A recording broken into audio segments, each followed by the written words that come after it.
नमस्कारम। गुकेश इतने में छाए हुए हैं और टर्किश चेस लीग में खेल रहे हैं।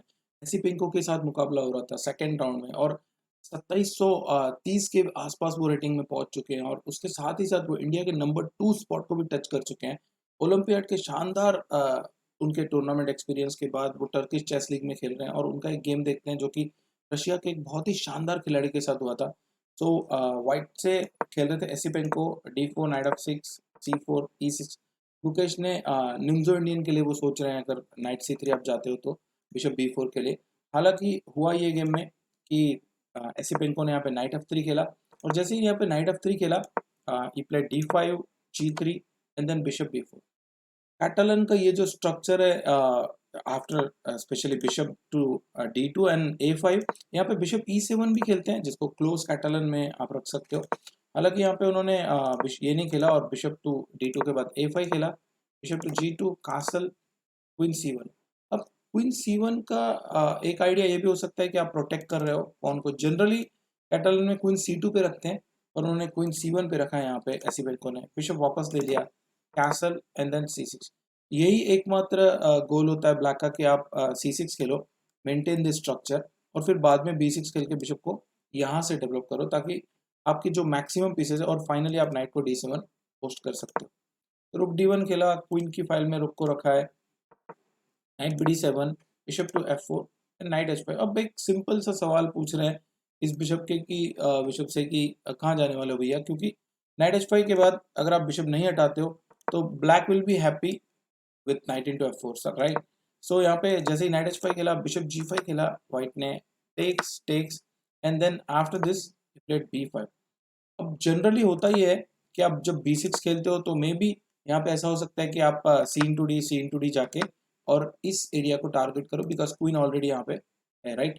डायरेक्टली आप नहीं आ सकते हो, शायद ओके क्वीन G5 मारा तो A8 मर रहा है, बट फिर भी आपको इन सब बातों का ध्यान रखना पड़ेगा यहाँ पे, राइट। सो ये एक पॉसिबिलिटी हो सकती थी। हालांकि गुकेश ने यहाँ पे टेक्स टेक्स और B5 खेल दिया, क्योंकि अब अगर आप मारते हो यहाँ पे let's say pawn into and then maybe queen C6 फिर से आप आ सकते हो एक मूव के लिए, लेकिन G5 queen into 8 and I think इसलिए उनको नाइट B6 जैसे मूव्स खेलना पड़ेगा। सो ये एक पॉसिबिलिटी थी। हालांकि रुक B8 भी एक अच्छा मूव लग रहा है मुझे क्वीन C6 के बाद। लेट्स से क्वीन C6 अगर आप खेलते हो तो maybe I don't know, यहाँ पे नाइट B6 को ओके आप B5 नहीं मार सकते हो बिकॉज G5 एंगल। सो ये पॉसिबिलिटी थी वहाँ पे। हालांकि यहाँ पे B5 के बाद C5 खेल दिया है एसिपेंको ने और जैसे ही C5 खेला, अब यहाँ से एक सवाल बनता है कि इस बिशप का क्या होने वाला है, बिकॉज C8 बिशप डेवलप कैसे होगा, ये मेनली सोचना चाहिए ब्लैक को। क्वीन टू E7 खेला यहाँ पे, मे बी ब्लैक जो है वो E5 का ट्राई कर रहा है, E4, और व्हाइट की कोशिश है कि E into D मार के इस तरह से खेला जाए ताकि E5 का कोई ब्रेक ना हो और ये दोनों पॉन अपने आप में अच्छे रहें।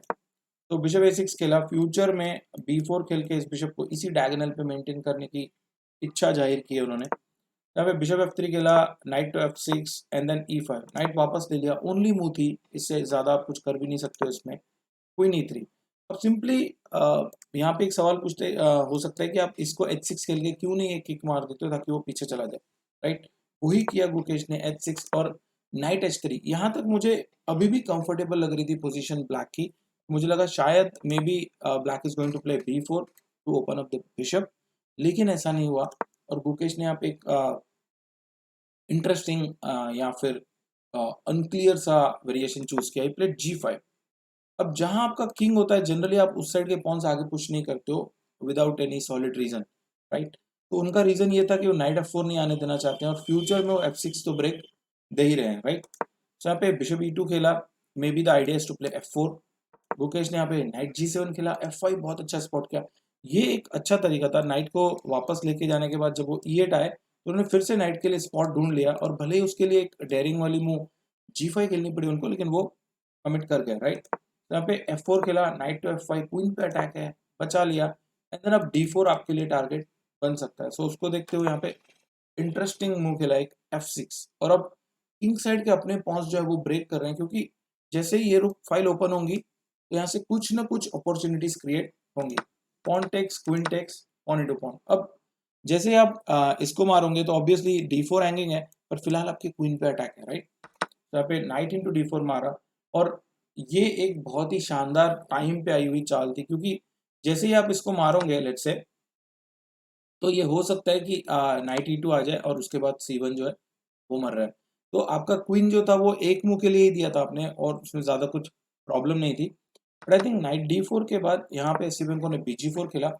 अब ये पोजीशन बहुत ज़्यादा एक नए मोड़ पे आती जा रही है, क्योंकि सबसे मेन प्रॉब्लम है इन तीनों पीसेस का नहीं आना गेम में, क्योंकि जब तक आप C1, B1 और A1 को मतलब डेवलप नहीं करोगे, आपके गेम में प्रॉब्लम्स आएंगे ही आएंगे व्हाइट के गेम में, राइट? तो यहाँ पे नाइट F3 चेक दिया, bishop into F3, queen into F3 and then pawn takes pawn. White जो है वो चाहता है कि इस साइड के जो पॉन्स है वो मैं सभी ले लूं।